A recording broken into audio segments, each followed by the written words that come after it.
Can you get that I'm very enthusiastic about this stuff? Dude, I get laid from this. Smile. Next is stacking. You're going to stack your openers. An opener is a small story, usually about 30 seconds long. A personality-conveying story, non-threatening, non-telegraphing of your interest. Just a little story that you can use to initiate the chat. In initiating the chat, you're going to be stacking. You're going to have several of these openers in your head, okay? Several little stories to tell. Since they're small, you can use them at the beginning. Since you have many of them in your head, you might as well stack them, all the small ones, up at the beginning. An opener can be used later on in the game as a routine. It's just a small one. Like a comedian has small jokes, big jokes. He's not going to start with a big joke. He's going to start with a couple small ones and then go off into the bigger things. Some jokes take 5 minutes to tell. Other ones are, does this shirt make me look tall? Oh, dead room. I have these big ass boots. They're like, make me almost 7 feet tall, plus I wear top hats sometimes. And by saying, does this shirt make me look tall? That's funny. So she's a part of the 3-set. There are 2 people with her. Right? Let's say there's a guy and a girl with your target. Well, at that moment, a lot of people will say, well, there's a guy. It's harder. I'd rather go into a 3-set with 3 girls than a 3-set with only 2 girls and a guy. The truth is, going in with into a 3-set with 1 guy is, in fact, easier. Why? Because most guys will go up to a 3-set easily, and so that 3-set that's in that public gathering has been approached earlier on in the day, maybe several times even. Hey, ladies, looks like the party's over here, right? Kind of the typical average frustrated chump AFC style stuff, right? But very few of them will muster up the courage to approach a 3-set with a guy in it. And yet if there's a guy in it, odds are he's only with one of the 2 girls, meaning that one is already free. All you have to do is find out the relationships, right? And you're good to go. Have a prop bag. In your prop bag will be whatever it takes. All those little things. Style, in his prop bag, he used to bring a huge piece of fluff from a dryer. Dryer lint? Huge piece. He'd take a small piece, roll it up in a little ball, right between his 2 fingers, hidden. He'd walk, this would be his opener, he'd walk up to a girl and go, that's right there. And he'd just pull it out of the hair as if it was in there, and she holds her hand out and he puts it in her hand. That's it. It's kind of like picking something off her head and walks off. Sometimes they won't hold her hand out, so he goes, puts it back in her hair, and walks off. A few minutes later, right? A few minutes later, he'll come, he'll do it again. A little piece of paper, piece in his hand. He'll just walk up and walk off again. And she's like, and then the 3rd time, he'd come, point, she'd be on him again, reach in and pull out the entire wad. So you can do, it's the lint opener, or lint neg, it's both, because you can use it as a neg. You can use it once, just pick something from her, or you can do it all 3 times, do it big, and it's funny, and in with the takeaways, and you become a comedic character. It's really unique. See? So it's your call, however you want to do that. But anyway, he used to carry that in his prop bag. This is how I view multiple thread theory. I always think of my hand for some reason. What is multiple thread theory? Here's a conversational thread, okay? A conversational thread like you're going to say an opener, right? As I'm saying the opener, I may pause it. Or not opener, any routine. I'll pause the routine, and I'll start a new one. And I'll pause that, and I'll start a new one. And I'll pause that, and then I'll come back here, finish that. Then I'll come back here, finish this. Then I'll start a new one. Then I'll pause there, then I'll finish this. Then I'll start a new one.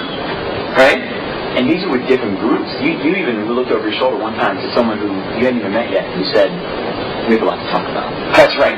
Exactly. I'm working this set, and then I'm merging forward. And see, mergings aren't weird. You just have the material in your head, you're working here, and I'm already starting here. And I could tell it already made her feel pissed. I got cowboy hat girl on the merge. I got cowboy cowboy hat girl. Yeah. Mergings. I find that in order to get a 10, you got to merge. In other words, the woman who's a 10 has to see you're already in a group talking. And you're like, so, who are you? Now, I used to think it was only because you're on social proof, but the truth is, it was also the opportunity to build a jealousy plotline 15 minutes into the set when you're in comfort. Because all of a sudden it's like, they're wondering, who is this other girl? You know? Let me finish up with this before I get to jealousy plotlines. You've got multiple threads going already. Exactly. And multiple threads are natural when you're in rapport with somebody. This is something that we naturally do. Now you have to ask yourself, why do I have to fake this then? I'm trying to build rapport. Because it's an unnatural act to walk up to a stranger and act like it's all natural. So we're trying to trick them into feeling like, we're in rapport with them. So we start a conversation, we pause it. It also is very interesting. It keeps them interested. As soon as a conversational thread dies, like let's say this conversational thread isn't complete, but it was going dead, I don't have to go back. I can just end it right there as I start a new one. Right? The idea, though, is notice how there's a lot of different conversations. Some of them I finish, but there's always a few that are still open. So near the end, when I'm ready to build a time bridge or a bounce, I can say, oh my God, we have so much to talk about. And she'll go, I know. That's what happened with the black girl. Well, remember the little, she was like 5 foot tall black girl? I got her phone number. Name's Crystal. Yeah. But I always love to leave, a couple threads going. So it isn't a linear thing. You're not going to be doing one story, then when you're done, the next story, then you're done, then the next story. The way it really works is, an opener is just a small story. You'll do an opener, pause, throw your neg, continue your opener, finish your opener, stack to the next opener, fine, you can, somewhere in there, throw the neg, continue your opener, finish it, now you're off into bigger material, start your material. As you do your material, if you want to throw a neg again, you may then continue, pause, start a new piece of material, pause, continue the first routine, continue it, finish it, done, start a third one, pause it, finish the second one. Does that make sense? This is what we're doing here. That happens in natural conversation. The way it happens, the way it happens is they are going to say something because your story has reminded them of a story that they want to include. So shut up and let them do it. If it works for you. If the conversational thread that they've initiated, if you feel like it's not going to work for me, she's not investing anything positive into this, like if she starts talking about her fucking boyfriend, snip her conversational thread, get back on yours.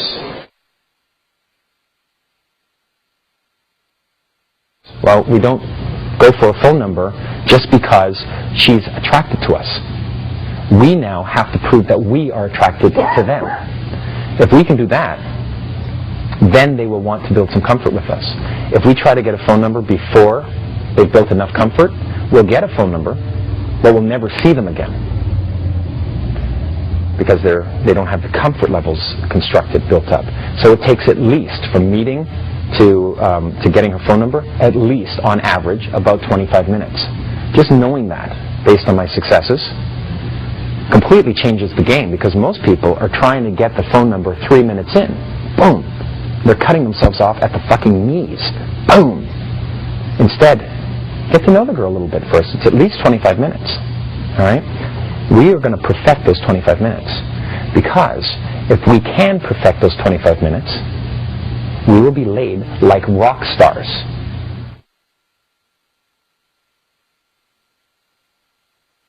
First layer is going by yourself, going up to the girl by herself. Next layer is group.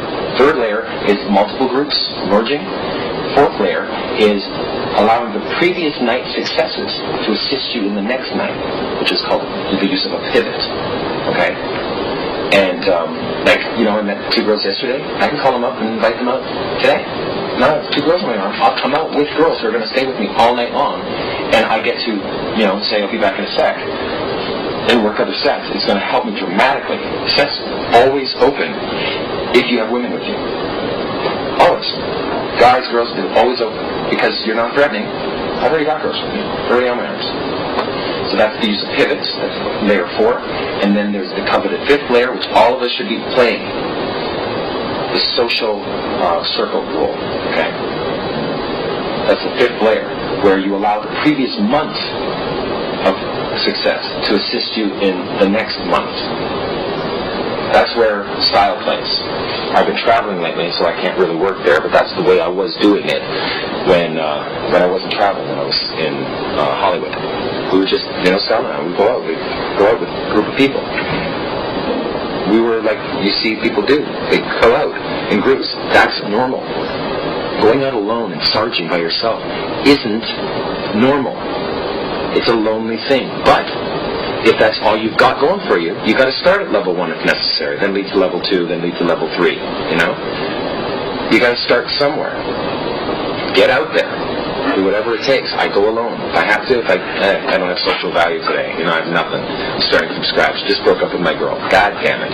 And one of the weird things is when you have a girlfriend, your social circle sort of diminishes because you never have time for them. So you got to build up another social circle, right? How about a 3 set? 2/3 of all approach scenarios with a attractive woman that you'd like to meet, 2/3 of them are going to be 3 sets.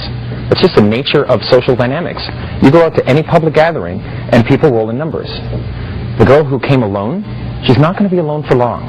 She came for a reason. She's out there to see her friends. Her friends are there to protect her. The more pretty she is, the more, objectively pretty, it's a mathematical formula what beauty is. The more beautiful she is, the more she has to protect herself. And that's why, she'll go to a loud club environment, right? A loud music, club environment rather than a quiet one. Because, while we will say, well, it's so loud in here.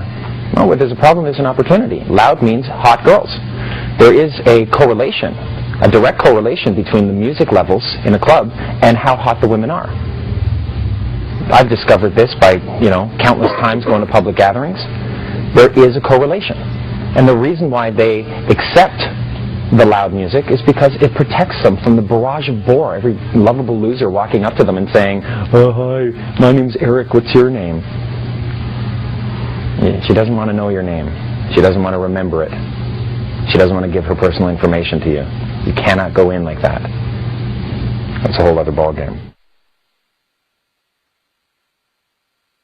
Some people have asked me, is there like a CD maybe I could listen to? I'm going to be going to a party and I want to be in a good mood when I get there. Maybe there's a CD I can listen to.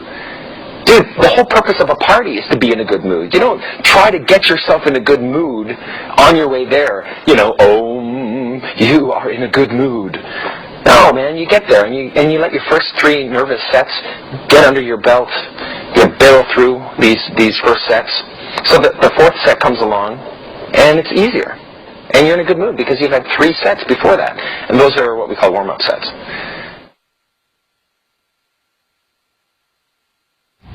You see, what is attraction? Attraction is actually S and R value judging circuits. What style says is what was funny when you were in grade 2 is funny again.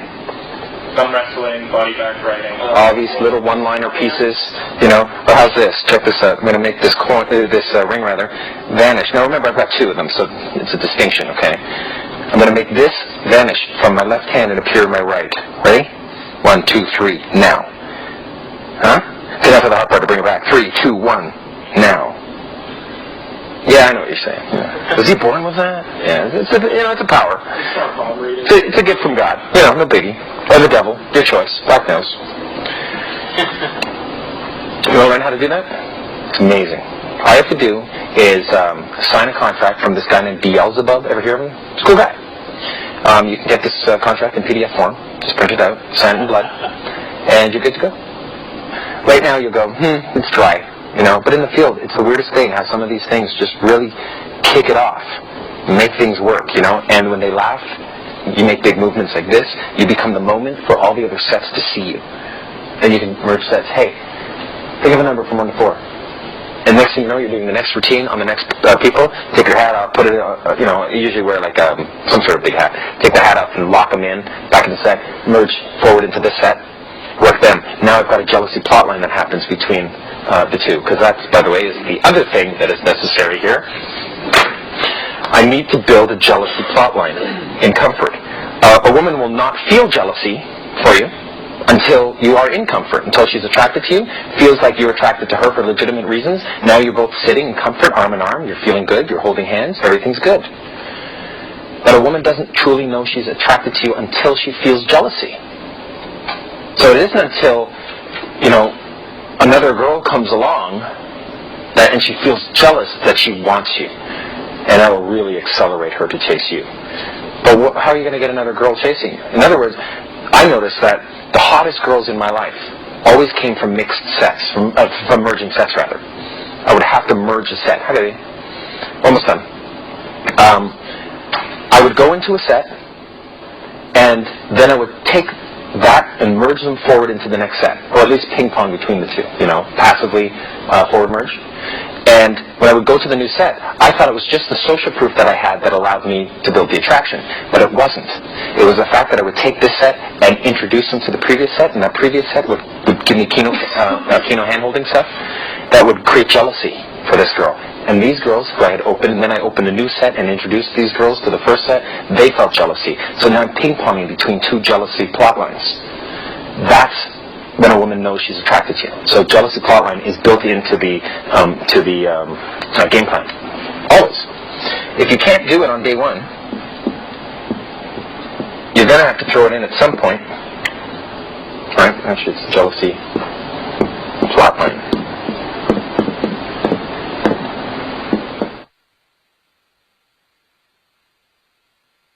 When is a set over? I mean, if they're still communicating, there's still a dialogue. Do you still stay in it? What do you mean? When is a set over? Like when you oh, I see. For that moment, they're nagging back, or there's some sort of it's not over until you mean over as in like you anticipate it being over. Like Okay, that's not over. Over is when you say goodbye, you're gone, you're both 50 feet away. That's over. Yeah. So you're not asking for when is it over. You're asking for when do you think that it's worth cutting off early. Right? I'll do it when a girl says, could you please go away? Thank you. I'll say, it was a pleasure meeting you. That's it. I don't get it too often. But I mean, that can come very... It can come right away. If a girl says, fuck off, on your open, you'll say, you are a little shit. Oh my God, I've eaten girls like you for breakfast. You'll be ready for that. And if she goes, that's nice, I don't want to talk to you. Pleasure meeting you. That's it. That's all you got. It's your eject. Pleasure meeting you. Write it down. It's an eject. What happens when you don't know where to go? You go 20% further. That's what Style did. That's how he got good. When you run out of material, you don't know where to go. You're like, fuck, I'm stuck. Am I in A2? Am I in A3? Where am I? What am I doing? At that moment, that's when you'll say, all right, I'm going to learn now. I'm going to stick in here 20% extra if it means them thinking I'm a big asshole, or weird, creeping them out. Hey, we're in a public gathering. They're going to get up and leave if worse comes to worse. So you learn within that. But that's all a part of practice game. Solid game is to, leave and then reapproach later, maybe with two girls in your arms, right? But practice game is where, hey man, I don't know what I'm going to do next, so let's figure this out. Let's try some new shit. And you're all going to have to barrel through that, all right? It's a humbling thing too. Once in a while, I'll find a point in the game, some social dynamic interaction takes place where I'm just not prepared for it. I don't have a solution for it. So I'm like, all right, experimental game hits. Let's move forward, 20%. Let's go figure this one out. It's the only way we can solve all the potential interrupts anyways, by trial and error like that. Do the girls ever start nagging you back? Mm-hmm. Yeah. Are they good at it? Yeah, they're pretty good at it. Yeah, and they're fun. You want them to. You want them to. The attitude of saying, were they bitches? It doesn't matter. That's just a protection shield. They're not bitches. They're not really bitches. They're all going to, one day, the bitch that said, can you go away, please? She is going to have sex with some guy. And when she does, she will spread her legs for him and say, fuck me, baby, fuck me. Oh my God, you're so big. She's going to do this. Why can't that guy be you? So instead of saying, coming up with the excuse that she's a bitch, like she was just being a bitch to you and it worked, but the guy that she is having sex with got through that bitch shield. So why can't that be us? Let's discover a way through it, and don't take it personally when she behaves that way to us. You know, she's doing it for a legitimate reason. She's protecting herself from a barrage of war. We can only choose from the women who have first chosen us. So if you want options, you have to make all the women attracted to you, good looking or bad looking. You know, wouldn't it be great to walk through the world and have a skill set to make anybody think you're attractive? Ugly people, guys think that you're the cool guy, beautiful women. Practice on the ugly girls. You know, I'm not saying that you have to have sex with them, but you certainly can shoot the shit with them and practice your personality conveying material. We have to, you know, systematically convey certain characteristics of an alpha male. I remember when a girl once left her Angora pink sweater. And it was just washed. It didn't even smell like perfume or anything, but it just smelled like girl. And she left it there. And I had to leave it out because I was like, well, next time I see her, I'll give it back to her. And I smell it every once in a while. I go, God, this is girl, you know, pink. It's the only pink thing in my room, you know. It's girl. And it made me think of her so much more. So here's another thing you can do. Get yourself a $1 necklace. And then you take it off and you say, you're not a thief, are you? Well, I want you to hold on to this. It's very important to me. You have to promise to give it back to me the next time you see it, okay? Good. Isn't that a great bit? It solidifies your time bridge. What I end up doing is I'll be moving off into my C1, go like this, start talking to them. They start gathering around. And then I say to them, to one of them in particular, this is a great little piece. You may want to write this down. You pick one out and you say, I bet you think you could pick up pretty much any man in here. But the truth is, you can only pick up the men who approach you. You know, the lovable losers that don't, you know, have anybody to talk to, so they come to you, begging for, you know, hey, can I buy you a beer? And you're like, thank you very much. Fuck off now. Right? All those losers. Really, you want to meet a man that doesn't have to approach you. The man that's surrounded by women, right? Like, for instance, there are women in this room right now that want to meet me. They do. And they can't, because they have to get through all four of you. So I want you to appreciate your time with me. Isn't that a sweet little bit? What you're doing is you're taking their presence and using it as social proof for yourself. What's amazing about it is you can see the physiological change in a girl when she's just, you know, talking to you, listening, and then you mention that you're one of those guys that is surrounded by women, and they just look at each other and go, oh my God. You know, they see it. And I swear to you, it's like this. Wink! You just grew tits. And they want you. It's a great little piece to throw in. When you have four women around you and you point to another woman, they want you. They really do want you because they want to know, who is this guy surrounded by four women making them laugh? So you just lean back and point, you know, and they turn and look, and the girls will look away, and you say, see? You know, look over there. You just point, and girls will look, and then when four girls turn to look, you know, the girl will look away again, like, see? These girls want to meet me, but they don't. They can't, because I'm surrounded by you right now. They have to get through you to get to me. And the truth is, I don't have to meet them because I'm being entertained quite well hanging out with you guys right now. So appreciate your time with me.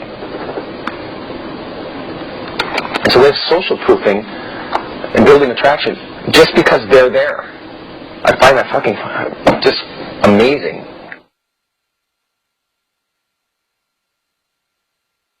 For example, let's pretend you were my target and you were my obstacle, okay? Now, just because I label you obstacle, I don't mean it to be derogatory. Can I hold this for a sec? Good. By locking my target in with a prop, I'm going to show you something cool with that in a sec.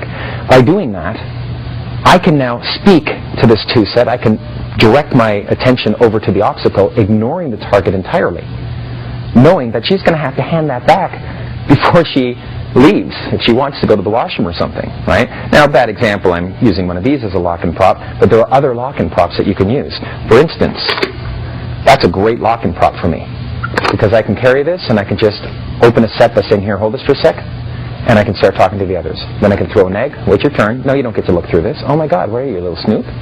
Wait your turn. You'll get your turn when you're good and ready, when you deserve it. For now, you need some crayons and a helmet. There's a corner. And you say it playfully, and then I can demonstrate a higher value to the obstacle. Email. Don't do email. Honestly, don't do email. A woman's brain is not emotionally hardwired for email. You know? Think 40,000 years ago. Time bridge. I'm going to see you again. Like would happen if you were living 40,000 years ago. I'm going to see you when the sun is down over there. Be there. And if she's not there, well then something went wrong over here on this end. A pickup artist is a performing artist. Your job is to use some form of material, just like a comedian uses material, for his personality to ride in so he can deliver it to the audience. You're doing the exact same thing. You need to open the set. So does a comedian. That's why I called them openers. An opener is merely a story that is short, that you can begin with. You could do 2 or 3 of them, right? That's called stacking openers. And then you can lead off into the bigger routines. But you can't open with a big routine because you might lose them. Their attention is very short, and you have no value yet.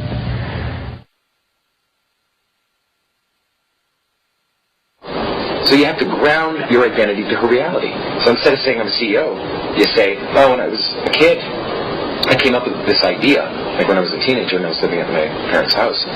And I came up with this idea and I decided to market it online, and I started making some money. And then he goes from there. He just tells his story. And he could do 5, 6, 7 stories, a sequence of stories that led all the way up to where he is today. Just like I do. You know, oftentimes, and I'll throw in what do you do? I'll say I'm an illusionist. I show them a little bit, give them a little taste, tell them what I'm up to lately. Then when it comes down to my hitting C1, I'll say, well, when I was a kid, I wanted to grow up and be a magician. It's the craziest thing, you know. I wanted to be an astronaut, too, and a puppeteer at one point. But I was so fascinated by magic, and I remember the first time I did my very first magic show was for it was like maybe 20 kids, and it was for $50. I was 17 years old, and I was shitting a brick for 2 weeks because I'd never done a show before in front of anybody, never mind for money. And they weren't, you know, I did it for maybe a couple friends, you know, people on the street, my mom, you know, who hated me performing magic because it was horrible back then. And this show was supposed to be 30 minutes long for $50, and it was only 20 minutes long. And I was horrible. I was shit. But I took the money. And I feel like, you know, if I ever bump into that guy, I'm going to give him $50, you know, and say, man, thanks for the loan. I'll give him 75 for interest. Point, though, is that very day, I saw David Copperfield perform. And the money, $50, paid for literally exactly the fee of 2 tickets to see Copperfield. I paid my mom back. I went through all that pain so that I could see Copperfield. And after that show, I decided I never have to do a magic show again. You know, because it was horrible. I hated it. And I went and saw David Copperfield. And I had 2 tickets. So I was going to invite my neighbor. The reason why she didn't come was because she wasn't there that weekend. I was too chicken to ask her soon enough. So my friends were all busy. My mom said, I'll go with you. I was like, no, I'll find somebody. And I went downtown alone. With $25, half of the pain that I just went through, experienced for 2 weeks, deciding never to do that again. Sitting in my fucking hand going, maybe I can give it away to someone on the street. But by that time, now I did an 11 in the morning show, and this show was at 8 p.m., so here I am 5 minutes before the show. That's a long time. I got scared again. I was too scared to talk to anybody on the street. You know, after the show, you would have thought I would have had the guts, but too much time had passed, and I was too scared. So I ended up going in, and, you know, what's worse than having a stranger sit next to you is having nobody sit next to you, and you paid for it. And I went and I saw that show, 17 years old, and Copperfield did a fucking amazing show, and he schooled me on the way it should be done. And it was that day that I decided something really huge. On the most stupid day ever, I decided I'm going to become the world's greatest illusionist. And I'm going to make him disappear. And I will stop at nothing. Since then, I've been through some other experiences. I started doing many, many magic shows. How many? About 300, maybe even 400 magic shows. Do you know how many magic shows, how many children's magic shows I've done? I went at first doing little children's birthday parties. I did bar mitzvahs. I then moved up to doing school shows. I just had to get my chops up. doing school shows were a real bitch because I was doing the 12 and 13-year-olds. You know, the ones who don't believe in magic anymore. The ones where you have to, you know, still treat them like kids, but you know that some of them have already had sex. You know what I mean? Hard, really hardcore, and that's what I got called in to do, and I got really good at it. The way I would start it is, you know, it would be library shows and stuff. I'd come in and say, "You guys believe in magic?"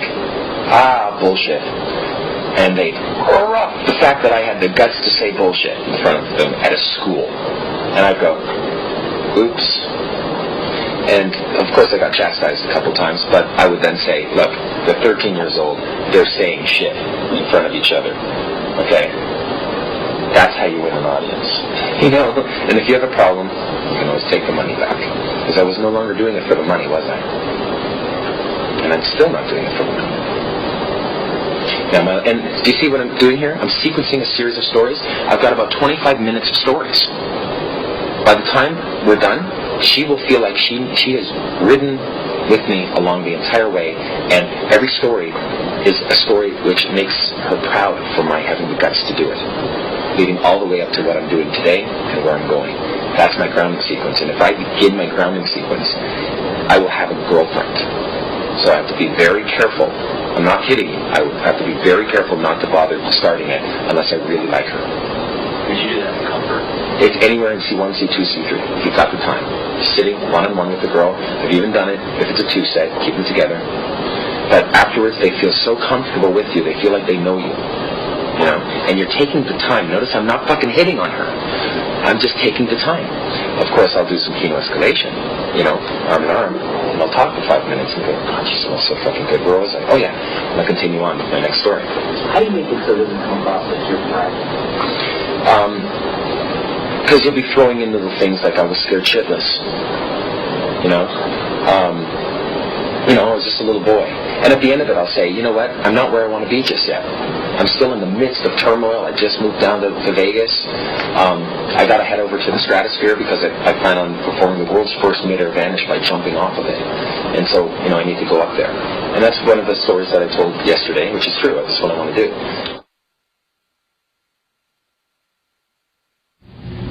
I have to ask them, so how does everyone know each other, before I can give indicators of interest, because I don't know who the boyfriend or the brother is, right? Also, even if it's a two-set of females, I will still ask, so how do you all know each other? It's a waypoint. Every single one of you will say it. Let's hear you say it. 1, 2, 3. So, how do you all know each other? One more time. 1, 2, 3. So, how do you all know each other? One more time. So, how do you all know each other? It is a waypoint. You have to ask that in every single set. You can't do it too soon, because if you do, it telegraphs interest. So how do y'all know each other? It's like, I'm trying to get the girl, right? Neg the target first. Demonstrate some higher value, okay?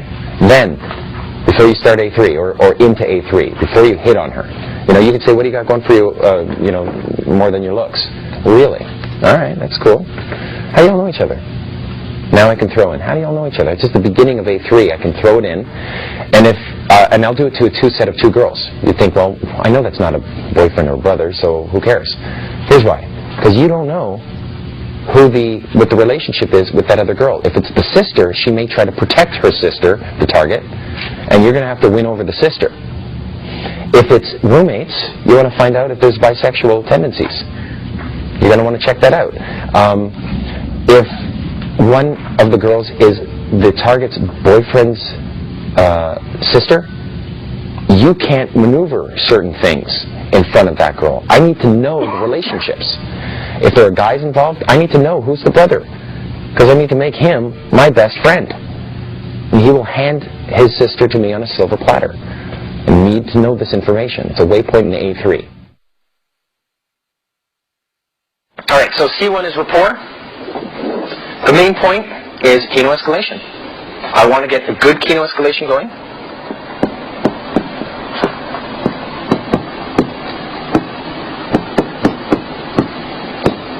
And comfort building routines. Comfort building routines really are the same as DHVs, only instead of telling the DHV, or telling the story to the group, you're telling it straight to her. It's just kind of fascinating. The fact that you can use a routine. If you do it to her, you're building comfort with her, right? Letting her get to know you, and you're entertaining her. But at first, you can't do it straight to her because it telegraphs too much interest. So you got to nag her, and then do the storytelling to the rest of the people. Or hell, do it to an adjacent group and merge the groups together if you can get more people involved. Okay? So she can hear you tell a story. The demonstration of higher value comes in being able to tell that story not to her, but to a group of people and get away with that and have, and captivate them for a little bit. Like the skill set that I've developed that allows me to work in front of you guys right now, and I assure you, I have absolutely no nervousness talking to you guys. You're guys. You're not even hot girls. The same skill set, women really appreciate. So if I had a woman here, she would find me much more attractive because of this. Because when you lead the men, the women follow. That's why I have on more than one occasion brought girls to my seminar. I meet a girl on day 1, and on day 2, she'd be sitting here watching me teach it. No word of a lie.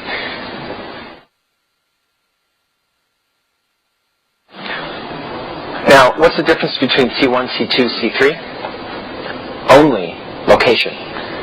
We call it rapport, we call it trust, we call it intimacy. Really, they're all rapport, trust, and intimacy. We're just growing it, and you'll do as much as you have to in the location you're in, as much as you can do in the location you're in. That's it. That's all you're going to do. And you're going to purposely slow it down if, you don't have a seduction location nearby. Might as well not go off into arousal and start seducing her in an attraction location, right? So remember that C1, C2, C3 are only separated by physical location, and the objective of each of those 3 phases is the same. Keto escalation and comfort building routines. That's it. Now, if comfort means rejoining her friends, rejoin her friends. Wow. We're hand holding. It's on. Arm in arm is on. I stroke her face and say, God, she smells so fucking good. Okay, I can't even talk to you. I turn, I shut up. She reinitiates the chat. Arm in arms me again. And I say, my God, I'm so glad that I came out. Because, if we were to relive this day again, I wouldn't be here again. Because the statistical probabilities of me coming here, my friends dragged me out. I was so not going to come here. Just a whole series of events took place. This is like destiny. The fact that I'm here and that you came here and I met you, and I'm so happy that I came out. Because if I wouldn't have come out, I wouldn't have met such a great person. I'm going to go home, and I'm going to be thankful that I met you. And that's just so twisted, because I'm so cynical lately. There's so many people on the planet, and so many of them are cookie cutter, and then someone like you comes up, and you're like a fucking diamond. This is the weirdest thing, but I have a fetish. I have a lot of fetishes. I'm not going to go into those fetishes, but, sexual fetishes. Everyone has something. But I have this weird thing. Let's say you and I were, let's say we knew each other 6 months, okay? We're holding hands, we're doing some shopping, we're at the mall. If we're in the middle of a conversation, we will naturally find ourselves on automatic pilot from time to time. And you end up going, where are we? Where did we just go? And for you, I bet you the place, don't tell me, would be like Victoria's Secret, right? And I'd be in there going, oh my God, there's too much estrogen. Jesus Christ, look at this. And I'd be waiting outside. Babe, come on. Unless you try some stuff on for me. That's different. But my automatic pilot, you'd think it would bring me, because I'm a guy, you'd think it would bring me to like a computer store or some sort of gearhead place, right? No, it brings me, of all places, to travel bag stores. Isn't that weird? I find myself in a travel bag store. Like, we were talking, and all of a sudden, you'd be like, babe, why are we here? You need like a travel bag? I'm like, no, I don't know why. It's just some ethereal quality about travel bags draws me in. It captivates me and pulls me in. I have all the travel bags I need. I have all the luggage and bags.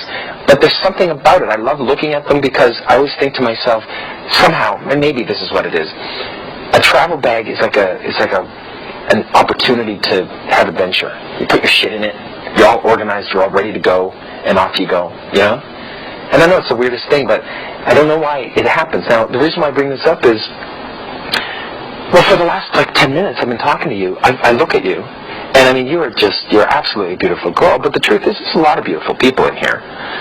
But so I look away, no biggie, I've had beautiful girls in my life before. I'm not going to, sugarcoat it. But there's some ethereal thing about you I keep looking back to, and there's something about you I I'm just so fucking drawn to. It's ridiculous. You know, I wasn't given an instruction book on how to be human. You know, I just take things one day at a time, and I'm fucking drawn to you. And I look away because I don't want to spook you out or anything, and the next thing you know, I can't help but look back to you.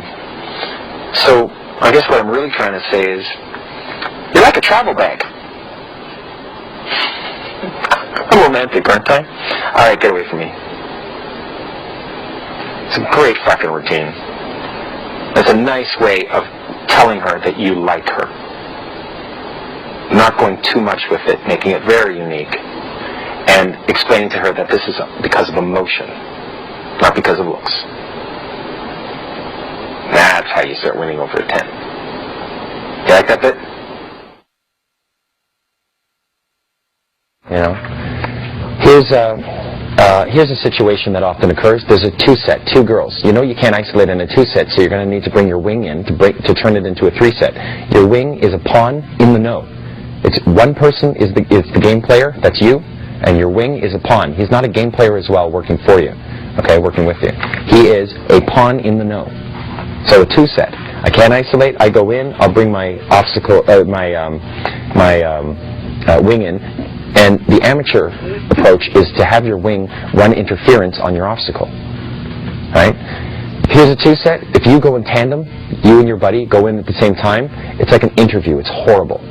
He occupies the obstacle while you run the target. Right? Amateur hour. Okay? We call that going in tandem. The only type of tandem hunting you want to do is with a girl. Okay? You can go in tandem if you're trying to get threesomes with your girl, with your bisexual girl.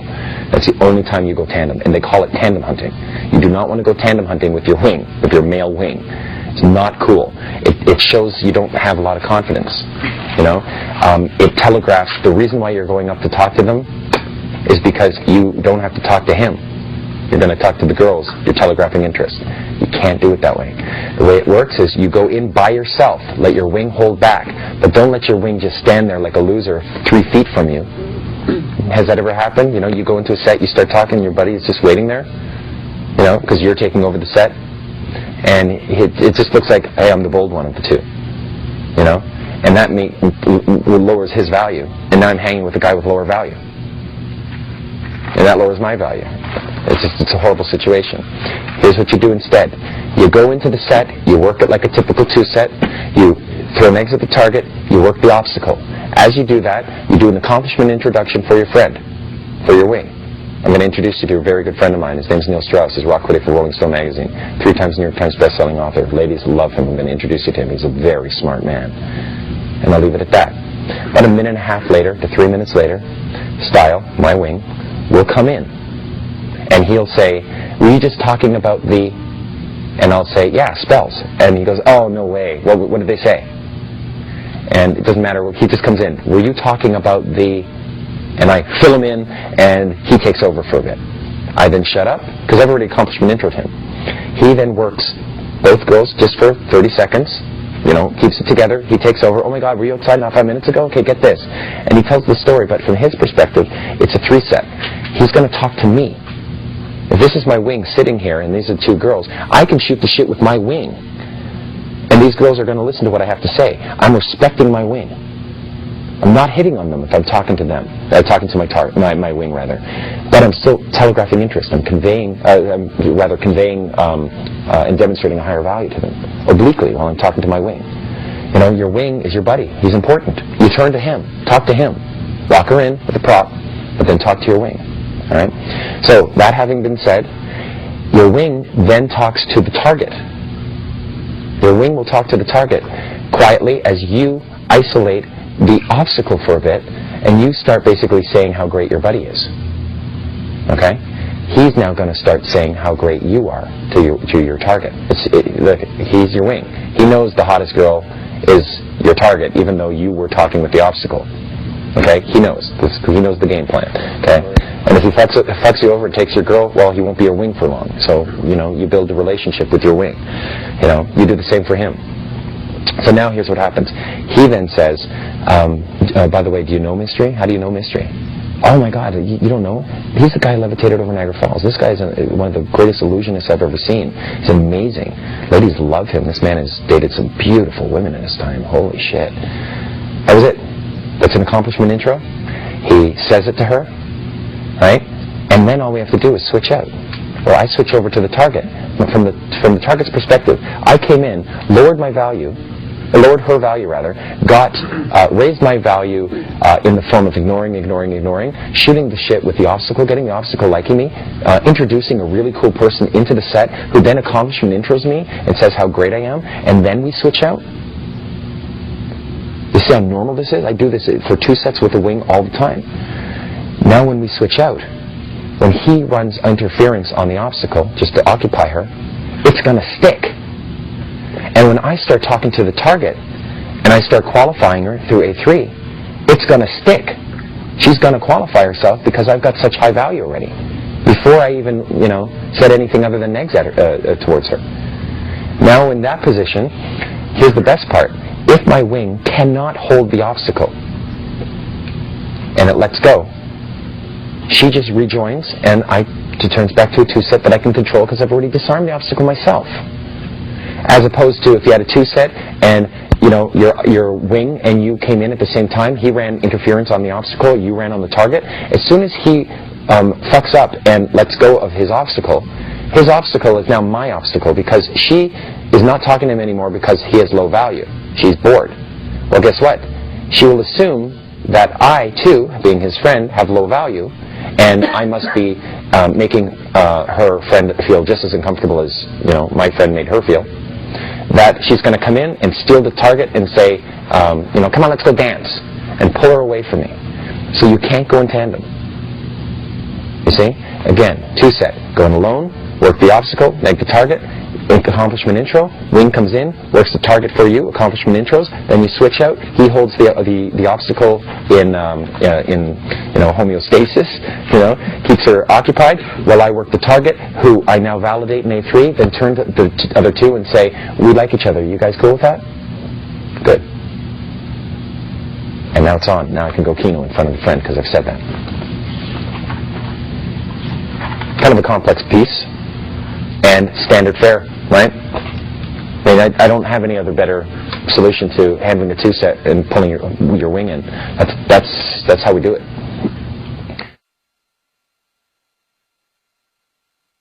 That's a vulnerability story for another routine, for another time. When I talk about when my father died. I talk about that for 5 minutes and it tears me up. Later on in C1, in C1 or C2 even, here I was all at first going, hands off. But in isolation, I accidentally reveal some sort of vulnerable aspect of my personality. That's the whole story right there. You pick a vulnerability story. So that's kind of like a good one, And hey, I'm not hating on her. I'm actually taking the time to get to know her and allowing her to get to know me. I'm investing. I'm trusting her with personal things, and in return, they'll trust you. It's kind of a neat thing. I remember a girl said to me, here, I'm going to the washroom, hold on to my purse, and she went to the washroom, holding on her purse, going, well, she must really fucking trust me. I can rifle through this thing, steal everything, I could leave right now. When she came back, and I handed it back, she goes, thanks. I trusted her more. Isn't that weird? I just felt like I trusted her. Like I would have left the keys to my car with her. I just would have. It's you build trust that way. So sometimes I'll take my hat off, put it on the girl, say I'll be back. Leave, come back, get my hat back. Good. She will trust me more because of that. Cool. Comfort is actually not just called comfort; it's actually C&T. Comfort and trust. Trust that you are not going to make her feel uncomfortable, or rather, if she feels uncomfortable, she can trust that you are going to remove the discomfort. Trust is a belief and a prediction algorithm, basically. She can predict that anytime she feels uncomfortable, you're going to remove the discomfort. That's what trust is, isn't it? That's what it all boils down to. And what is comfort? The lack of discomfort. So it's comfort and trust.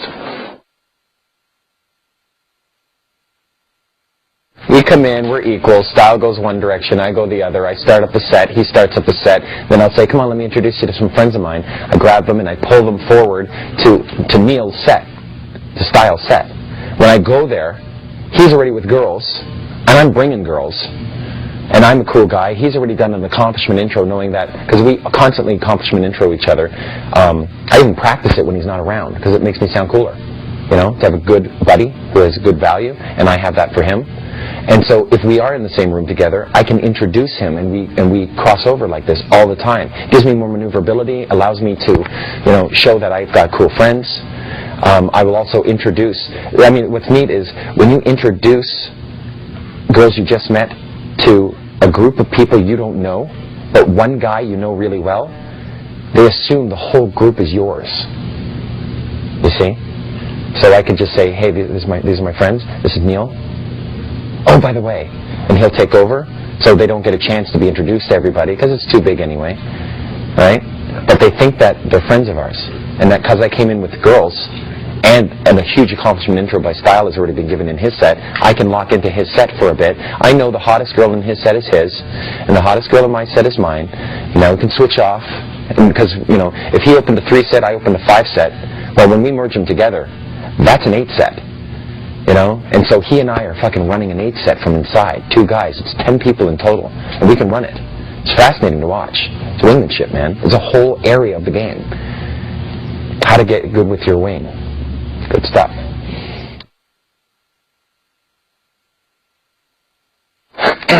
So we have these 3 physical locations. Any comfort building location, any attract location, any comfort location, and any seduction location. Right? We have to, there are fundamentally 3 ways of jumping from one physical location to the next. There are 3 jumps.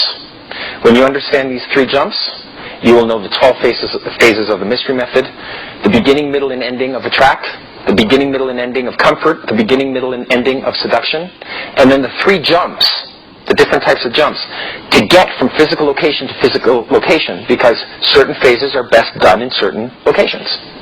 Fair enough? The 3 jumps are, the first one is called a move. A move is quite simple. When you take her by the hand, say, come with me, and you move her 10 feet in the club. That's it. That's a move. If you take the whole group and you move her, move the target with the whole group and you sit down, that's a move. If the attract location, if you attract her, if they're already sitting down, you don't have to move them, save the step. Then you're off into the comfort location. Because some comfort locations are attraction locations. She may already be at a cafe, sitting down, with a couple friends. So you'll just come and sit and join them, and you don't have to move.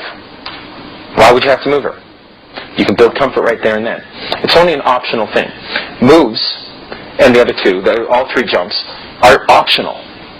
The whole purpose of getting a phone number is so you can see her again. Now, the phone number is merely the receipt for the option. See the difference? It's a metaphor, time bridge. So first you're going to meet her in the attract location, build some attraction, then you're going to move her to the nearby comfort location. Any comfort location. Whether it's the couches in the club, okay, in this case it is, then you can time bridge to see her another time. And the other location would be, I'll drop by, pick you up.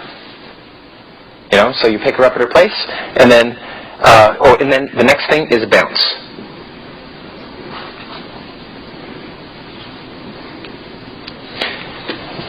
A bounce is the 3rd jump. A bounce is merely an instant date. An example is, my friends and I were about to grab a bite over at Mel's Diner. You're more than welcome to tag along. In other words, there's no time involved, because it's happening right away. I'm here with her right now, and now I'm going to change venues. I'm going to move out of the venue, and I'm going to go to another venue. Come with us. We're going to another club. We're on the list. Party's coming with us. That's a bounce. And why is it called a bounce? Because that's what we call it in the field. It's like, dude, we're bouncing. Coming with? A bounce is merely an opportunity that you are structuring so that the girl can pursue you. That's the purpose of a bounce. A bounce happens instantly. And this loop here is called a multiple venue loop.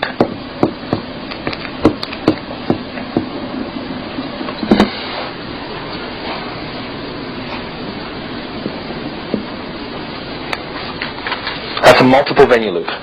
The more venues that you take the girl to, the more memory she has with you. And you can shrink your 7 hours down to 4 hours. I would rather have a girl come with me to 5 different locations than sit with her in one for the same amount of time. It's more entertaining, more interesting, and also every time she compromises her safety, like coming to a new place with me, and it turns out she's not killed or raped, and she arrives there safely, and she's there with me, and everything's fine, we're building trust. So this is really a trust-building cycle right here. What we call a rapport accelerator. That's what some of the boys online called it. Time bridge is known as a dating loop. Now, the only reason it's called a dating loop, are you going on dates? Well, time is involved in it. That's why you're setting a date to see each other again. So you're going to meet her, you're going to move her into any comfort building location that's nearby. It's just a move. 40 feet, 50 feet, that's it. From there, can you move her into a seduction location? If you can move her into the bathroom, you're good to go. That's fool's mate, straight through. The only problem is, remember, it takes 7 hours to go from here to here on average. So if you're like, you've done 5 minutes of attraction, you moved her to a comfort building, and you've worked her for 2 hours there, getting all hot and horny and aroused, can you move her into seduction? If you can't move her into the bathroom, she's not going to do that. Don't try to go seduction here until you can build a solid time bridge. And next thing you know, you fingered a girl, and you go for a time bridge, and she never sees you again because she doesn't have comfort with you. You're talking to her on the phone, saying, "Yeah, it's okay. I come over. You want to come over?" And she's like, "Well, I've got things to do." Like, you're thinking to yourself, this girl loved me. I mean, I was fingering her, for crying out loud. And she was so into it. The only reason why we didn't have sex at night is because we couldn't. Physically, there was no place to do it. So now there's the next day, let's have sex. Now she's not in an emotional state. She's not aroused. And now she knows the only reason why you're calling is to have sex. Of course, because you only did the night before was have sex. That's right. Pretty much, exactly. So, if you say to her, "Hey, let's just hang out," it's just going to feel like manipulation for her.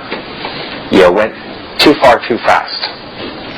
Now, I don't mind going quickly if you can't move to seduction and fuck her in the bathroom. That's fine. If that's your option. But if that is not a technical option, you can't do that. Or she won't. You try and she won't. Slow it down, because you know that you're going to have to either do time bridges or bounces.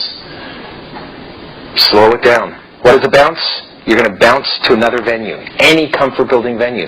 That comfort building venue could be your living room.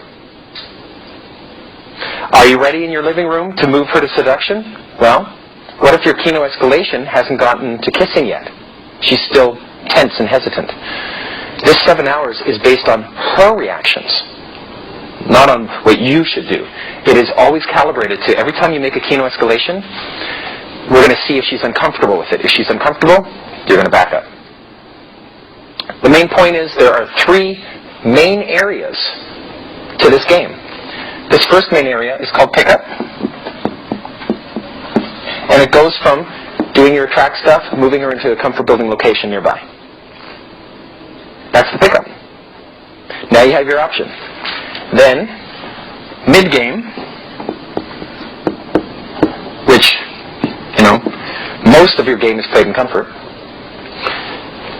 occurs when I'm in a comfort location. I'm either going to time bridge her, get her phone number, see her again, and I'll do as many dating loops as is necessary to accumulate the 7 hours, or as many bounces to accumulate the time that I'm with her in comfort.